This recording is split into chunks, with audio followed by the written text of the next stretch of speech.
It runs through cults in general. It's something that's basic to just every aberrant theology.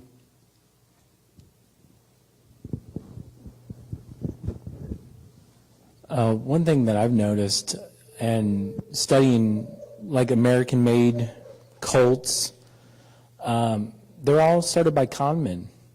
Every one of them was out there trying to get rich, and they use Scripture. That's one of the most dangerous things that we see is that Joseph Smith, talking about the first vision, what did he do?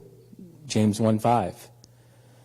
Jim Jones, same thing. Dave Koresh, same thing. Con men who are using Scripture to fool people. Satan did the same thing. Do they know they're con men? On a level, they do. I think we forget about that we're a confessional community, and I think once we divorce ourselves in isolation from a community of, like when I say that, I'm talking about not just local church, I'm talking about the universal church.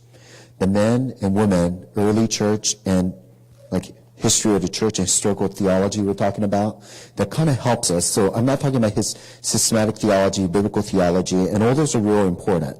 But we have, like 1689, like amazing people who have came together and collectively came to an agreement and said, this is what we're committing to. So when there's that confessional element that it's taken out and they start doing their own little isolation of a thing, that often I've seen throughout history has become a cult.